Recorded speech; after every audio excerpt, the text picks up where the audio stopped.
Glórias a Deus. Paz seja convosco. Saúdo você que despertou para vir à casa do Senhor. Vivemos tempos difíceis, que vão ficar mais difíceis. E se nós não tivermos alicerçados no Senhor, não dá. A gente vê eu tenho falado e eu continuo falando, a gente vê o advento das doenças psicológicas atacando as pessoas, e as pessoas elas ficam sem saída.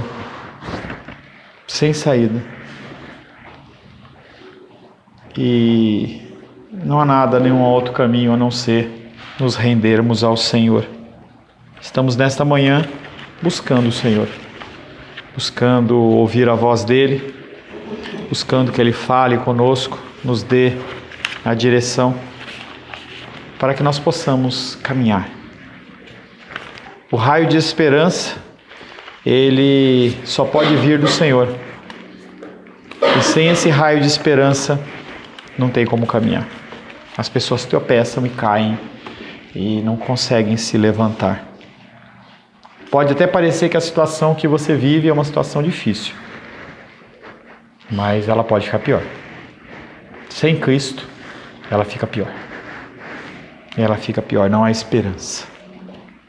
Eu vou inverter nesta manhã e nós vamos trabalhar nesse primeiro período, dentro do tema da sabedoria de Deus.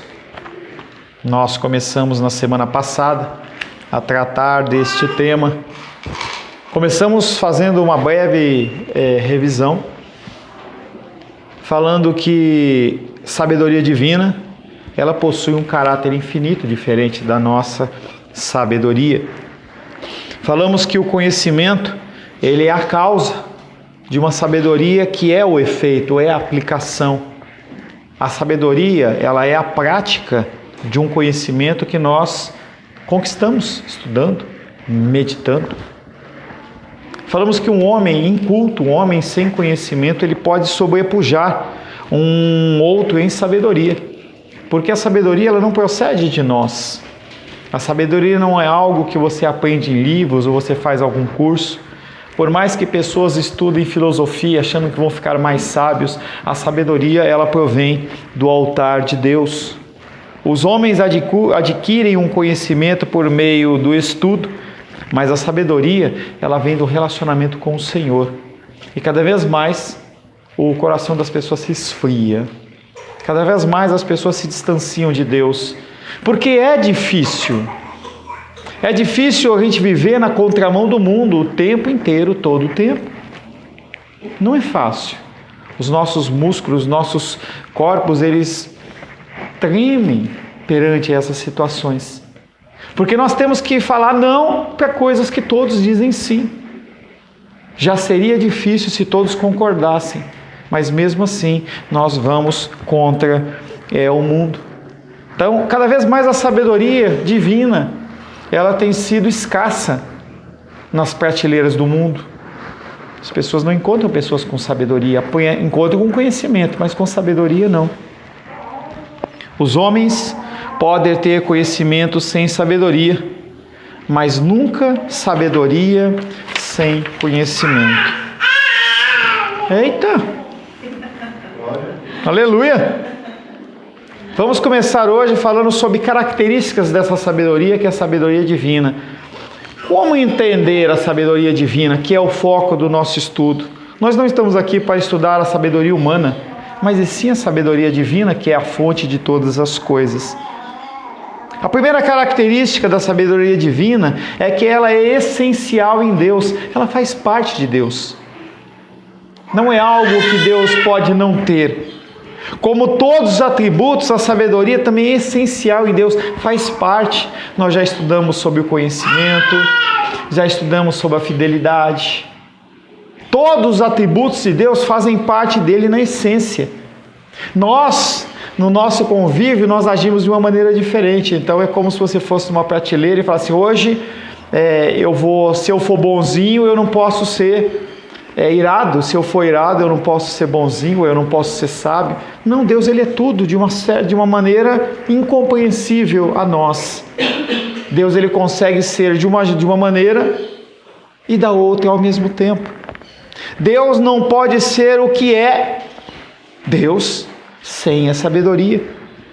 Ela não é própria, a sabedoria não é própria somente de uma das pessoas divinas. Não é apenas a figura de Deus Pai que é sábio, mas todas as figuras da Trindade, elas são sábias de uma maneira semelhante, porque eles são um só.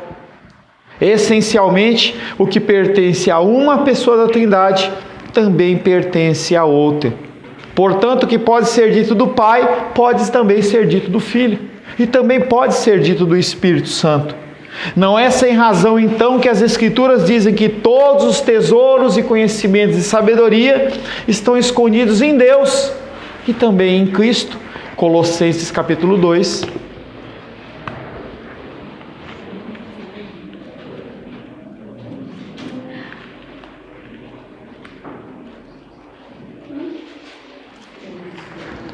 Gálatas, Efésios, Filipenses, Colossenses, capítulo 2, verso 13.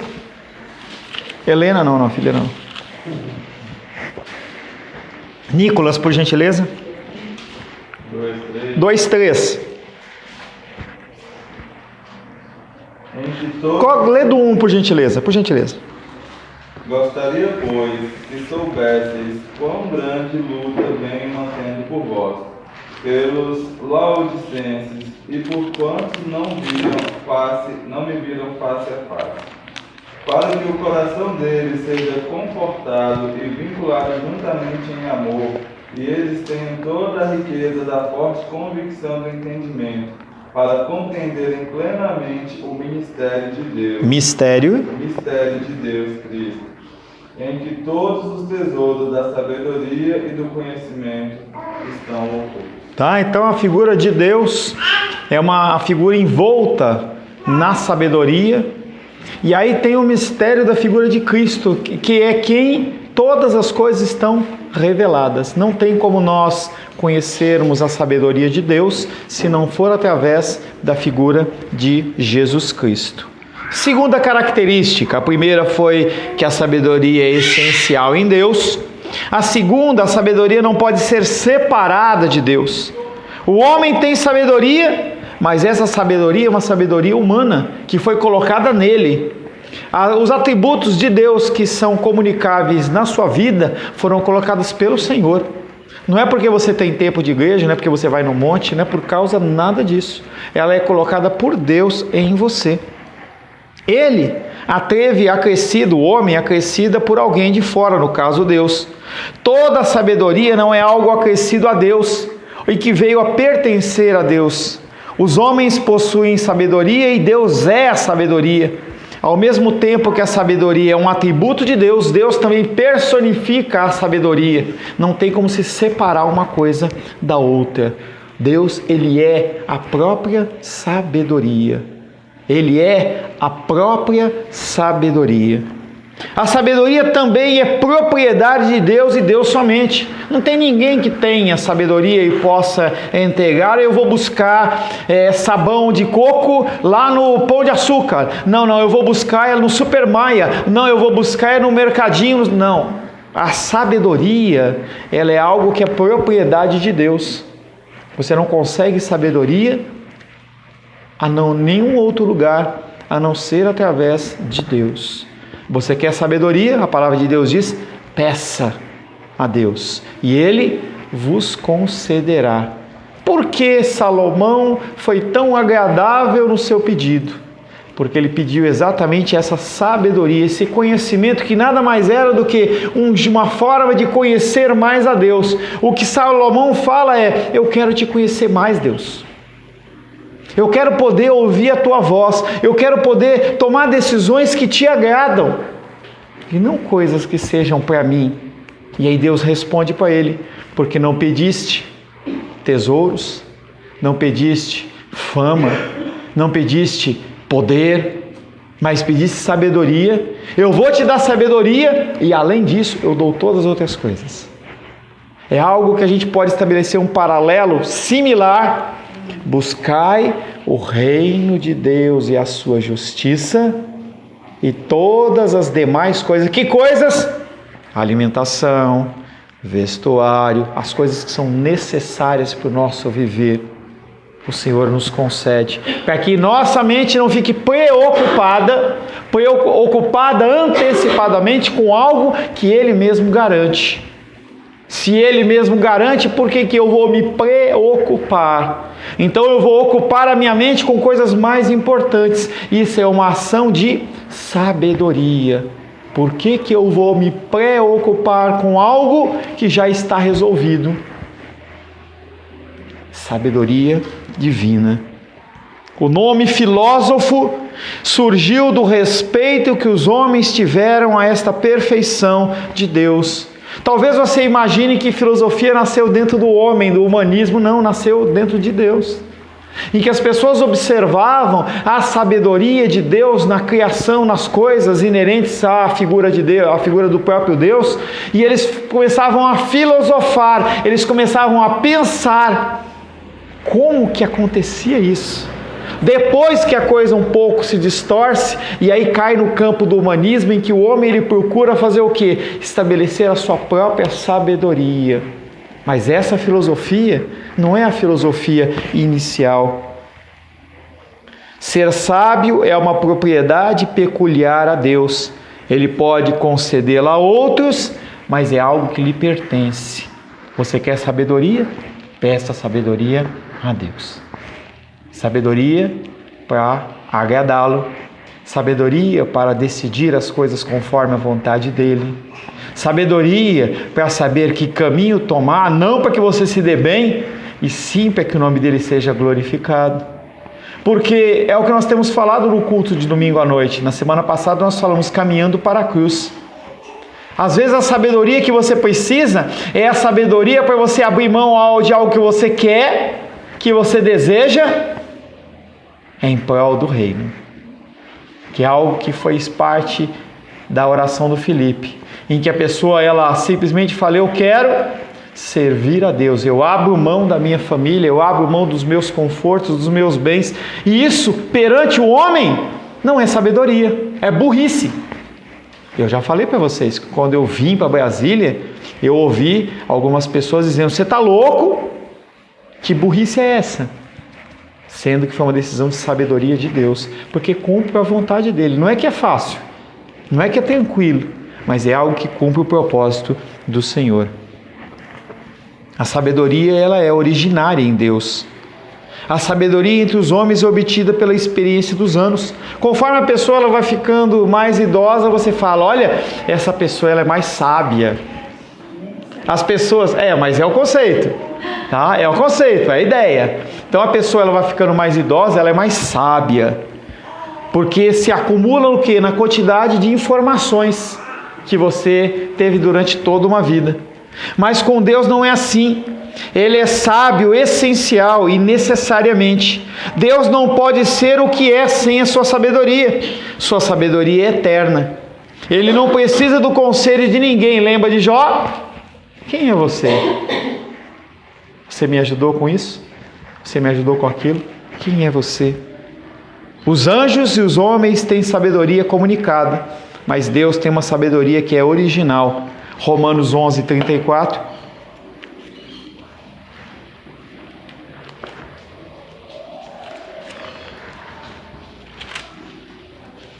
Romanos 11:34. 33 e 34. Alguém, por gentileza? Querem cantar em coral? Pode ser o coral também. Alguma das duas? Qual a profundidade da riqueza, tanto da sabedoria como do conhecimento de Deus?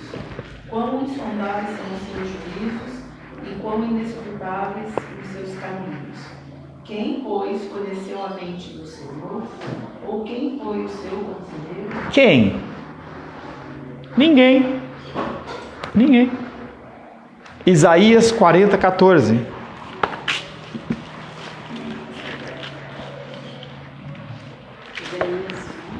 40, verso 14. Com quem tomou ele conselho para que lhe desse compreensão? Quem o instruiu na vereda do juízo, e lhe ensinou sabedoria, e lhe mostrou o caminho do entendimento? Ninguém. Ninguém. A sabedoria, ela também é necessária em Deus. Deus não escolhe ser sábio. E você pode, diante de alguma situação, dentro de um conceito humano, escolher: eu vou ser sábio nesta decisão. Eu vou pensar antes de tomar. Não é o que ocorre em Deus. Não depende da sua vontade ser sábio. Assim como Ele não decide conhecer todas as coisas, Ele também não decide ser sábio. Ser sábio nele é algo que lhe é essencial. Toda e qualquer decisão que Deus toma, que decide, é uma decisão de sabedoria. Ele não pode deixar de ser sábio, senão ele deixa de ser quem ele é. Nesse sentido, Deus, ele é o único que é sábio. Romanos 6, 27.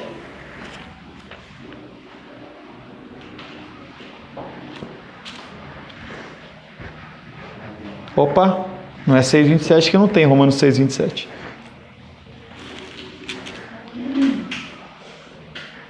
Não sei qual é a referência, me desculpem. Está errado. Hã? Não sei. Não, é sobre só Deus é sábio. Você não vai conseguir achar, não. Esse versículo está errado. Em todas as suas operações, a sabedoria de Deus necessariamente ela atua. A sabedoria em Deus também é incompreensível. Nós não entendemos. E essa é muito fácil de nós entendermos, essa característica. Porque Deus, ele age de uma maneira que nós não entendemos. As coisas acontecem e nós não entendemos. As decisões de Deus são pautadas na nossa vida e nós não entendemos. E conforme as coisas vão acontecendo, nós entendemos menos ainda. E aí você entra numa encruzilhada, ou eu acredito ou eu não acredito. E isso chama-se fé. O conceito de fé é baseado em algo que você não consegue ver, mas que você acredita, mesmo sem você entender. Situações e situações na sua vida têm sido tomadas e decididas sem você não saber por que motivo a coisa está acontecendo, mas simplesmente manhã após manhã você se levanta e continua a caminhar. Continua a caminhar. Continua a caminhar. É patente que a infinidade de Deus qualifica todos os seus atributos. As Escrituras são claras quando falam da sabedoria de Deus como sendo algo infinito. Não é algo que pode ser mensurado. Salmos 147, 5. Salmos 147, 5.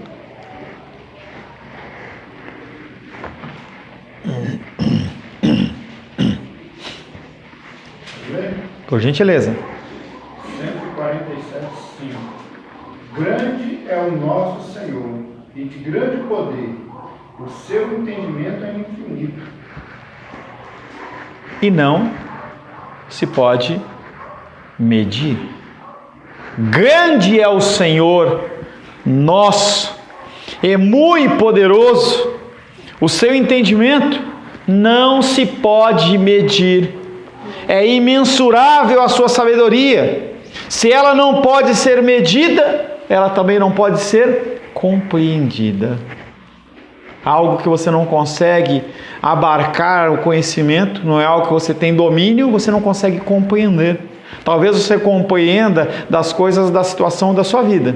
Você compreende as coisas do âmbito da tua família, num âmbito muito simples. Mas quando algo sai do controle,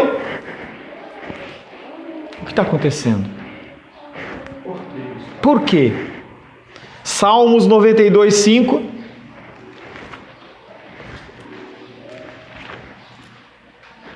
Quão grandes, Senhor, são as tuas obras, os teus pensamentos, que profundos. O salmista olha para a sabedoria de Deus na criação e afirma: quão grandes, Senhor, são as tuas obras.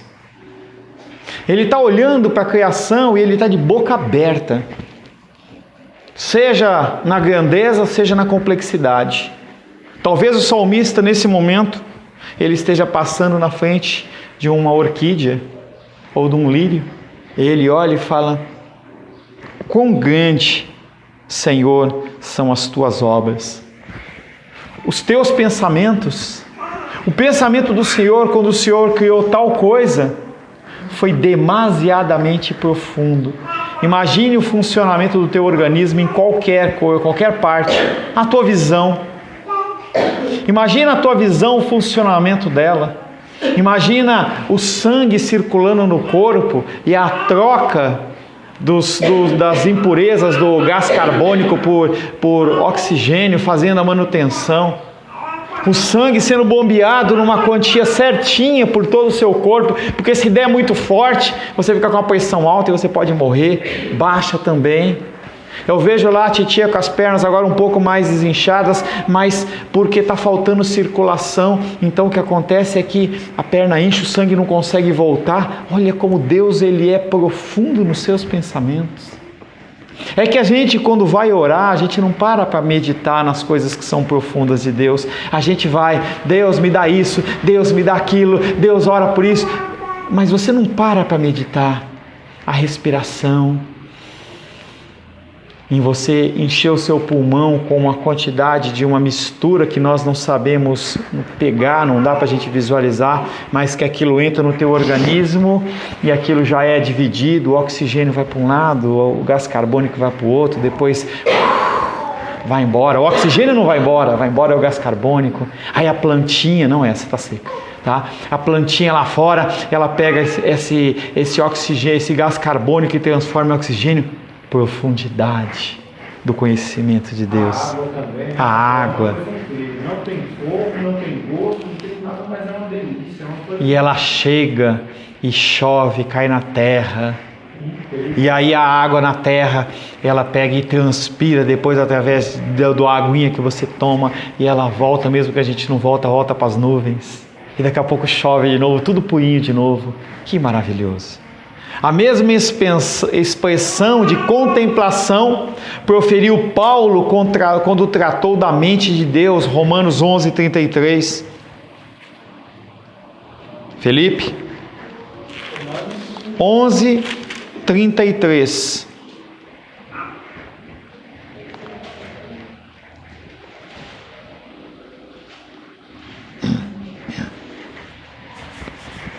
Qual a profundidade da riqueza, tanto da sabedoria como do conhecimento de Deus? Quão insondáveis são os seus juízos e quão inescrutáveis os seus caminhos. Parece que um está copiando do outro.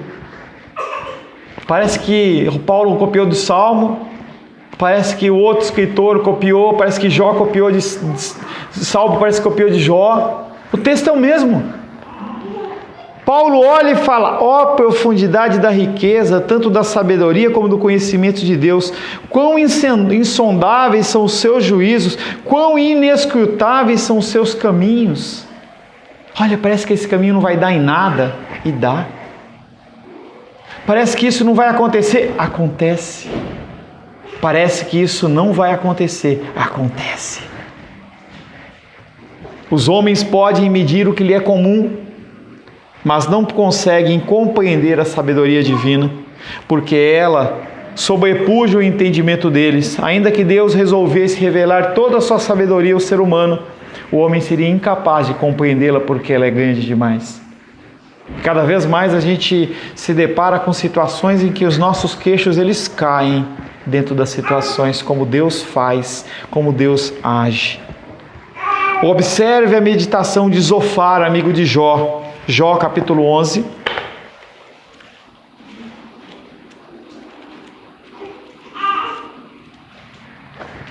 Jó capítulo 11. Menísia capítulo 11. Jó capítulo 11, versos de 5 a 9. Ó, falasse Deus e abrisse seus lábios contra ti, e te revelasse os segredos da sabedoria, da verdadeira sabedoria que é multiforme. Sabe, portanto, que Deus permite seja esquecida parte da tua iniquidade. Porventura desvendarás os arcanos de Deus, ou penetrarás até a perfeição do Todo-Poderoso? Como as alturas dos céus é a sua sabedoria, o que podes fazer? Mais profunda é ela do que o abismo. O que poderás saber? A sua medida é mais longa do que a terra, e mais larga do que o mar. E aí você vê que depois que Jó segura a onda por tanto tempo, chega uma hora que ele começa a murmurar, e aí o amigo de Jó, que é o mais amigo da onça do que amigo de Jó, ele começa a exortar Jó. Mas aí, dentro do que ele fala, das coisas que ele fala, ele começa a estabelecer um certo tipo de medida para que as pessoas que estavam ouvindo ele consigam medir. E ele fala: como as alturas do céu é a sua sabedoria. Primeira coisa que ele fala assim: olha, eu não consigo ver nada mais alto. O que é mais alto que eu posso ver? É o céu. E ele fala: como as alturas dos céus é a sua sabedoria. E aí ele fala, ele pensa: eu penso num abismo, uma coisa mais funda que tenha. Mais profunda que ela é a sabedoria de Deus. E aí ele fala: o que é mais longo? E ele pode ter pensado: já andei por um estado, por, andado 100 quilômetros, 200 quilômetros, mas o que é maior do que eu posso imaginar? É a terra, é a distância maior que eu posso seguir. E ele fala: a sua medida é mais longa do que a terra. E talvez ele parasse perante o mar e ficasse forçando vista assim, para ver se conseguia ver lá no fundo o finzinho, mas não vê, só vê o horizonte. E ele fala: a sabedoria de Deus, ela é mais larga do que o mar. Todas as medidas que lhe é comum, ele fala: Deus é maior. Deus é maior. A sabedoria de Deus está além da compreensão humana, porque ela é profunda como o abismo, elevada como os céus e vasta como o universo. São expressões que mostram a imensidão inatingível da sabedoria divina que o ser humano não pode compreender. Há uma profunda e impenetrável sabedoria divina que torna os seres humanos perplexos, algo que Adão e Eva deveriam ter pensado. Se Adão e Eva tivessem em algum momento parado para pensar nessas complexidades, talvez eles não tivessem comido do fruto. Se Satanás tivesse parado para meditar um pouco sobre a grandeza de Deus, ele não teria programado toda aquela rebelião. Porque não há como medir, mesmo para Lúcifer, que vivia junto de Deus, mesmo para Adão e Eva, que andavam com Deus, em que Deus, na viração do dia, ia e conversava com eles, como eu falo com vocês agora. Mas eles eram criaturas, e eles não entenderam, como eu e você também não entendemos. Quando as lutas e dificuldades vêm, a gente simplesmente fica desesperado. Muitos segredos de Deus ainda estão escondidos em sua sabedoria. A palavra de Deus, que é como Deus se revela para mim e para você, é uma pequena parcela da sabedoria de Deus. Pequena, pequena, pequena, menor do que o átomo, menor do que a menor partícula que você pode imaginar. Aqui tem uma pequena parcela, e mesmo essa pequena parcela nós não conseguimos lidar com ela. Muitos segredos de Deus ainda estão escondidos em sua sabedoria, e mesmo que Deus os revelasse, mesmo para os crentes, ainda nós não poderíamos compreender, porque excedem o nosso entendimento. É algo que nós temos que começar a entender. Acho que uma das coisas mais importantes que nós temos que entender dentro desse módulo sobre sabedoria que nós estamos falando é que o pensamento de Deus, ele é melhor do que o seu, e que Ele controla todas as coisas. Porque se a gente entender isso, se a gente entender isso, nós não choraremos mais. Nós olharemos para situações como elas realmente são, passageiras, em que tem alguém controlando. Você acha, por algum acaso, que a Helena está preocupada com o que ela vai almoçar? Não. Ou se tem mais uma fraldinha aqui? Ela não está preocupada. É nesse sentido que Deus fala que a gente tem que ser igual a uma criança. em que ela não está preocupada com isso. Ela está se divertindo com o tio dela, ela quer pegar o que estiver perto dela para ela brincar, ela quer se expressar. Ela não está preocupada se o Lula vai sair da prisão ou não, se é o Bolsonaro que vai assumir a presidência ou não. Ela não está preocupada se o preço da gasolina está com R$ 4,70 ou se está R$ 4. Ela só tem a certeza que o Pai vai trazer a providência. Mas é esse o conceito que Deus quer que nós entendamos. Que Ele é sábio e que nenhuma decisão é tomada fora do escrutínio dEle. E que a coisa acontece do jeito que Ele quer. Aleluia. Nós temos que aprender a encontrar essa satisfação e essa tranquilidade em Deus. Eu converso com vocês por telefone, alguns eu encontro mais. Essa semana o André me permite, ele saiu o resultado da ressonância dele, ele falou para mim, pelo tom de voz dele, com grande preocupação, e ele começa falando assim: pastor, saiu o resultado da ressonância e a coisa não está boa. Eu estou com hérnia no disco 1, 2, 3, 5, 7, 20, 40, 32, 47, 56, vértebra XYZ. Será que Deus não sabia disso? Eu não estou dizendo que eu não reagiria como ele ou pior. Eu estou dizendo que a gente tem que entender que uma situação como essa não está fora do script. Não é algo que Deus tem que ficar procurando, olhar no índice, não, Ele sabe. E Ele sabe que Ele é o provedor da casa dele. E que se Ele não tiver condições, a família dele padece. Alguma coisa vai acontecer. Não é fatalismo. É confiança. É dependência. Oba! Vamos lá. Primeiro os mais velhos. Tem hora que ela fica tão amarrada, ela se dá em nada, que o mundo tem que vencer, ela cair por terra, e dizer isso aqui é toda a vida.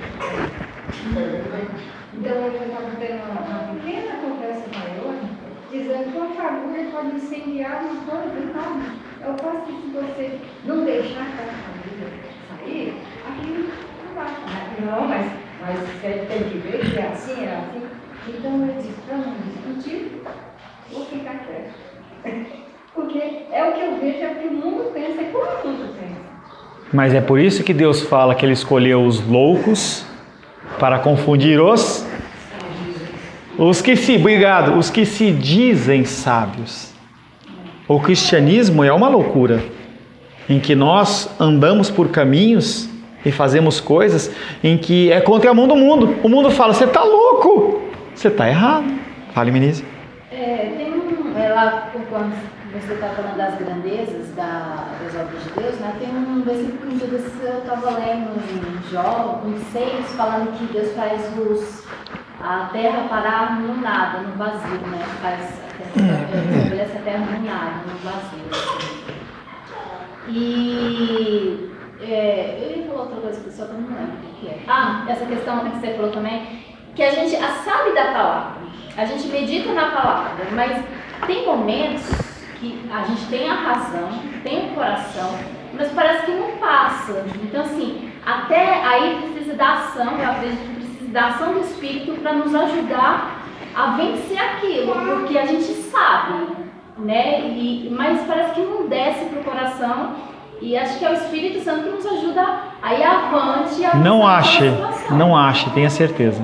E essa questão que a Maria dos Reis está falando, tem até uma música da Nívia, né? Que ela fala ela canta uma música assim, falando do andar sobre as águas que Pedro andou. Então, assim, no começo ele foi, né? Se achou mais esperto, mais corajoso e foi andar sobre as águas, olhando para Jesus. Mas quando ele começou a reparar no vento, aí ele se abalou, começou a se desesperar.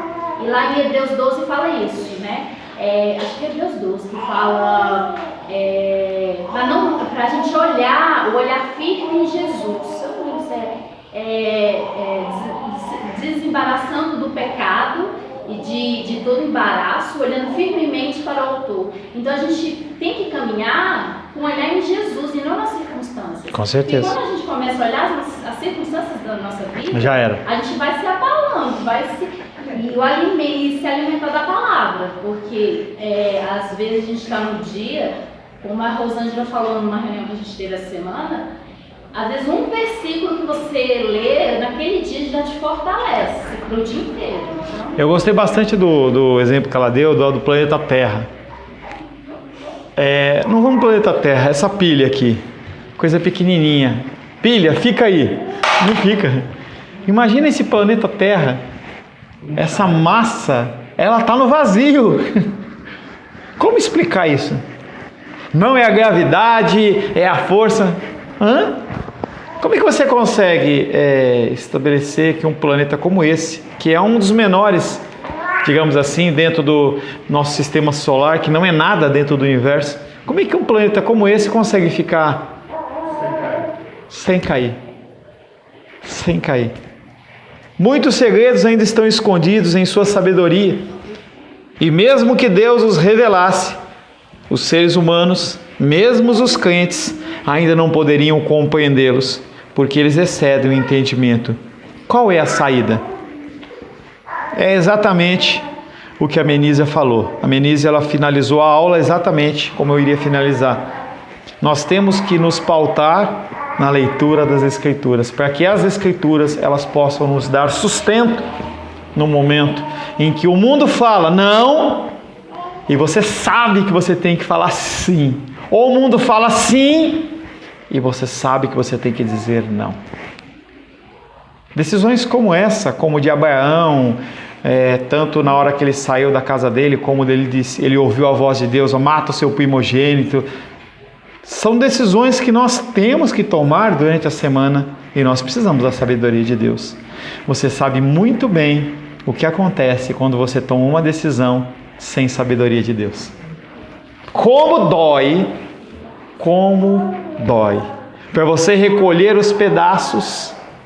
É exatamente isso, recolher os pedaços.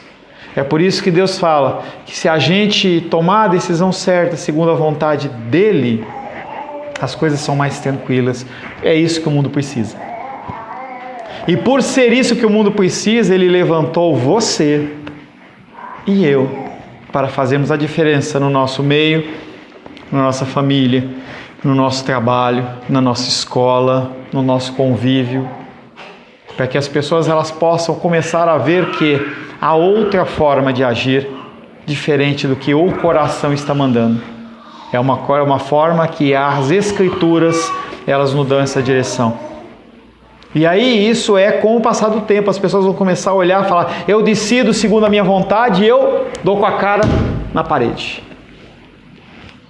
E ela faz a decisão mais louca possível, mas dá certo. Eu acho que dessa vez eu vou tentar. É algo que eu falo para as pessoas, você já cansou de tentar o seu caminho? Cansei, pastor. Vamos tentar o meu agora? O meu não, o que o Senhor está falando? Quem sabe, dentro desse emaranhado de pessoas, nós sejamos instrumentos para salvar 1, 2, 3, 5, 10, sei lá quantos. Amém? Pastor, só um segundo. Fale. Essa questão que você falou da loucura, então assim, eu acho que tem um versículo mesmo que fala isso, que as coisas de Deus são loucura para os homens. Eu queria que você tirasse o acho das suas palavras e você começasse assim, eu sei. Esse negócio de eu acho, você está falando verdades. E quando você começar a tirar o eu acho, vai ficar mais firme para você. Começa de novo falando sem eu acho. Tem um versículo. Tem um versículo, eu acredito. E tem um versículo. Ela deu uma melhorada, vai. Eu acredito que tem um versículo que fala isso. Que as coisas de Deus são loucura para os homens e a loucura dos homens é loucura para Deus. Uma vez eu li um devocional falando de Enoque e Elias, no mesmo devocional falando de Enoque e Elias, que eles deviam ser estranhos na época deles. E hoje foram trasladados, né? E também eu já fiquei pensando, às vezes eu fico pensando em Noé. Porque antes, na época de Noé, nunca tinha havido chuva. Então imagina, ele obedeceu a Deus, mas não sabia o que era chuva. No início, No início não, 100 anos que ele construiu a arca. Eu falo assim, no início, às vezes eu fico pensando muito em Noé, eu fico pensando, no início, nem a família dele, os filhos dele deviam acreditar, achar que ele estava ficando louco. anos e anos construindo uma coisa que eles meio esquisita, que eles não sabiam, e ninguém acreditou. Então, sim, só os filhos, e só eles foram salvos, né? E até hoje o arco-íris nos céus, a fidelidade de Deus, né? Então, assim, né? Toda aquela geração foi... E é o que vai acontecer, né? E hoje nós não somos comissionados a construir arcas, mas somos comissionados a dizer não à ideologia de gênero, em que o mundo inteiro fala, não é normal.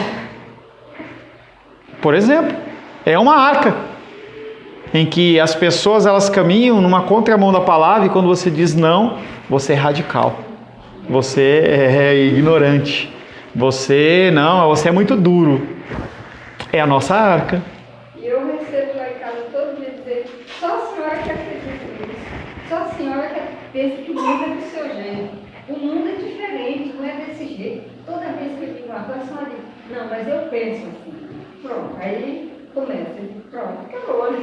Diz que eu penso ingenuamente, né? Que o mundo está lá na frente e eu estou cá atrás. Eu sempre escuto isso.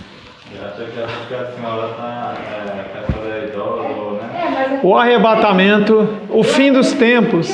No que eu vivo, eu acredito no que eu penso. O fim dos tempos, a palavra de Deus diz, no fim dos tempos, quando houver arrebatamento, as pessoas elas vão estar casando e dando-se em casamento.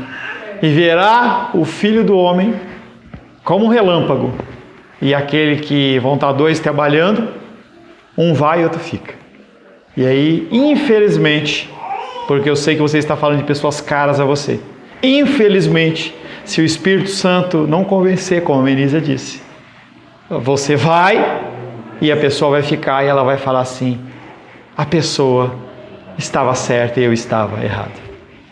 Senhor, em nome de Jesus, queremos pedir ao Senhor que o Senhor possa nos capacitar a sermos instrumentos da Tua vontade. As pessoas, Pai querido, não entendem. E não é que não entendem porque não querem. Elas não entendem porque o Espírito Santo não está abrindo os teus olhos. Que o Senhor possa alcançá-las. Que o Senhor possa, Pai, agir de misericórdia sobre a vida dessas pessoas. Que nós possamos ser instrumentos da Tua vontade. Sobre nós, Pai, que mais e mais nós possamos entender que a Tua sabedoria, ela é boa, perfeita e agradável. E que ela pode sim dirigir os nossos caminhos e sim, nós podemos ter paz em Cristo Jesus. Nos abençoa, é o que te pedimos, Pai, em nome de Jesus. Amém. Glórias a Deus.